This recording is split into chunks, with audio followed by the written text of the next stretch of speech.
नमस्कार, मैं हूँ विनीत व्यास, तुलसी किड्स माध्यमिक विद्यालय बालोतरा से हिंदी विषयाचार्य।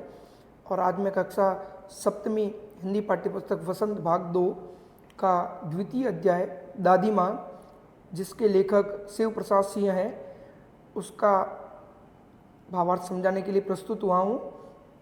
प्रिय विद्यार्थियों, दादी माँ जो अध्याय है उसके लेखक श्री शिव प्रसाद सिंह जी हैं और उन्होंने जो यह अध्याय लिखा है उसके बारे में हम विस्तार पूर्वक पढ़ते हैं।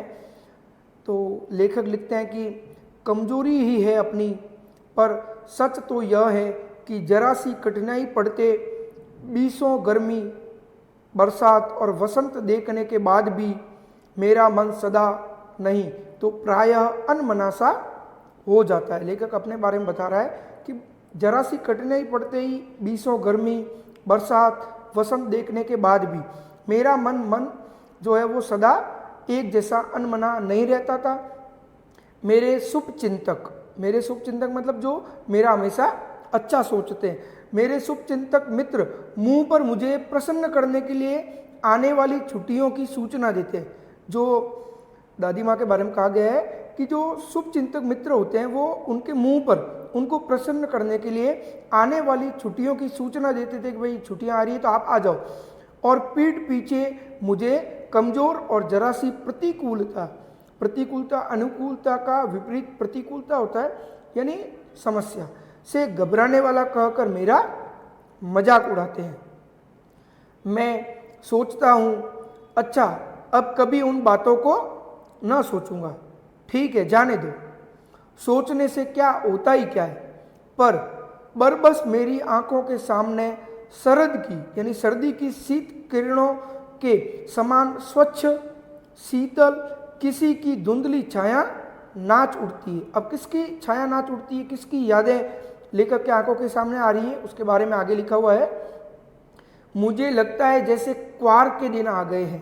क्वार का अर्थ होता है जो सितंबर और अक्टूबर के बीच में जो महीना आता है, हिंदी महीना, उसे क्वार कहा जाता है, जो कि हिंदी महीने के अनुसार जिसका नाम आश्विन महीना है वह क्वार का महीना कहा जाता है। तो लेखक को लगता है कि जैसे क्वार के दिन आ गए हैं, मेरे गांव के चारों ओर पानी ही पानी हिलोरे ले रहा है। पानी खूब सारा पानी इकट्ठा हो गया मेरे गांव के चारों ओर। दूर के सिवान मतलब पहाड़ों से बहकर हुआ मोता और साई की अधगली घासें। मोता और साई दो प्रकार की स्थान बताए गए हैं, जगह जहाँ की अधगली यानी आधी गली हुई घास, गेहूर और बन प्याज की जड़ें, ये जो पेड़ है गेहूर और बन प्याज, इनकी जड़ें और मोथा और साई की अधगली हुई घासें तथा नाना प्रकार की बरसाती घासों के बीज सूरज की गर्मी में खोलते हुए पानी में सड़कर एक विचित्र गंध छोड़ रहे हैं। ये लेखक को लग रहा है।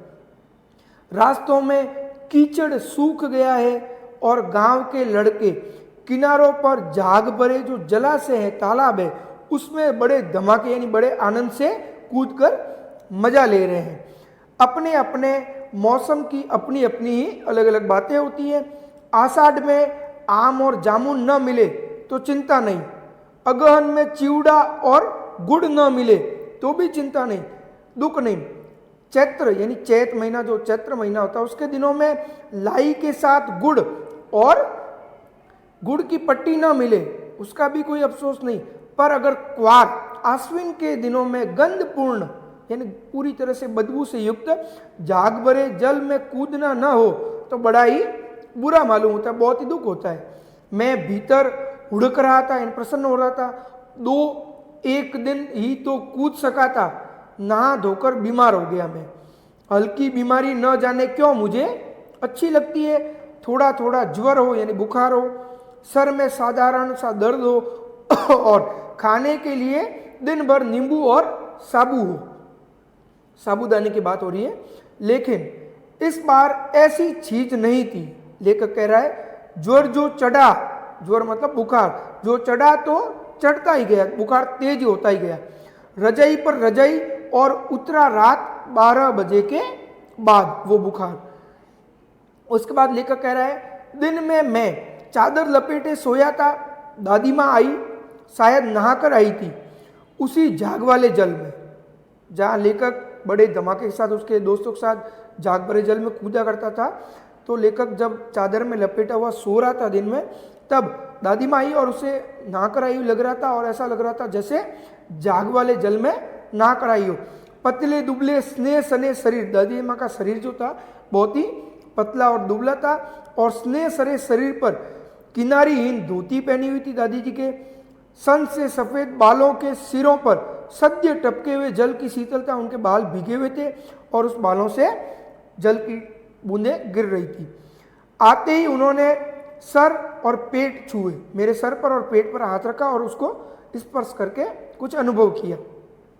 आंचल की गांठ खोल, मतलब दादी माँ ने अपने जो दुपट्टा पहना हुआ था उसके आंचल की गांठ खोली और कुछ अदृश्य, मतलब जो दिखाई नहीं दे रहा था, अदृश्य किसी अदृश्य शक्तिधारी के चबूतरे, मतलब उस जो चबूतरा था वो अदृश्यधारी था, दिखाई नहीं देता था, शक्तिधारी के चबूतरे की मिट्टी मेरे मुंह में डाली थोड़ी सी और मेरे माथे पर लगाई। दिन रात चारपाई के पास बैठी रहती, कभी पंखा जलती, कभी जलते हुए हाथ पैर कपड़े से सहलाती, सर पर दालचीनी का लेप करती और 20 बार छू छू कर ज्वर का अनुमान करती। 20 बार मुझे बार बार स्पर्श करके देखती कि अब ज्वर कम हुआ, यानी बुखार कम हुआ या तेज हुआ।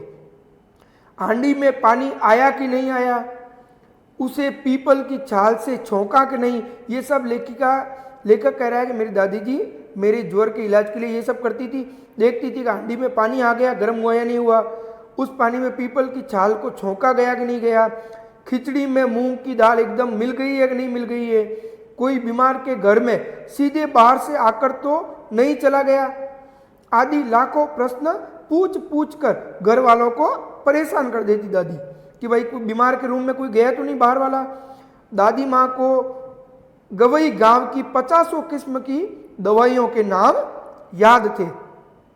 गांव में कोई बीमार होता उसके पास पहुंचती और वहां भी वही काम करती, बार बार उसको हाथ स्पर्श करके देखती, उसके लिए सारा काम करती वगैरह, सब कुछ ये दादी माँ करती थी। हाथ छूना, माथा छूना, पेट छूना और उस बुखार का अनुभव करना तेज हुआ या कम हुआ।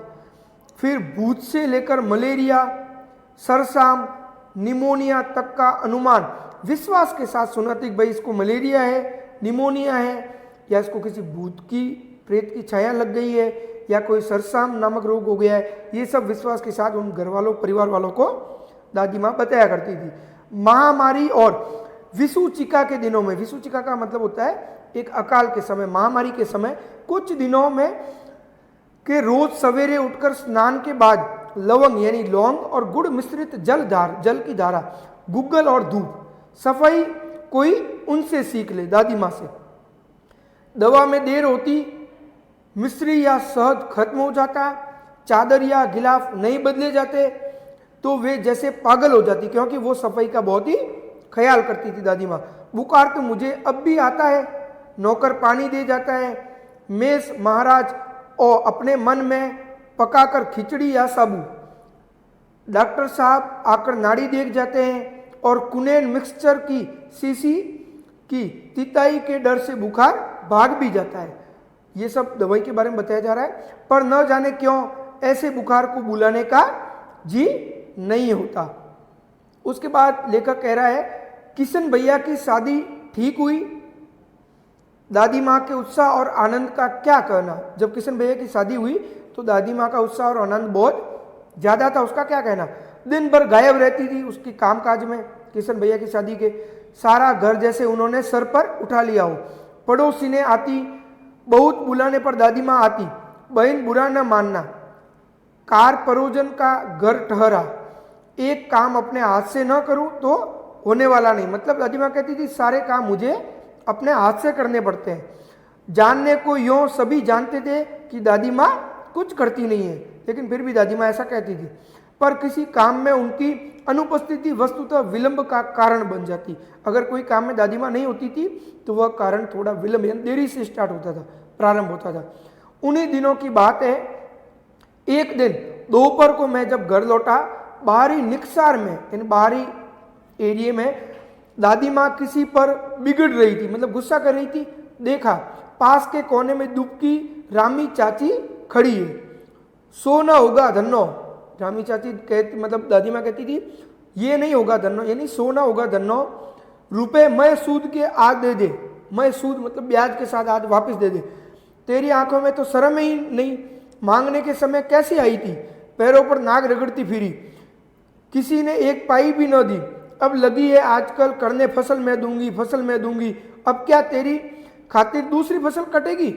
तो इस प्रकार जो दादी माँ है वो ऐसा व्यवहार करती थी।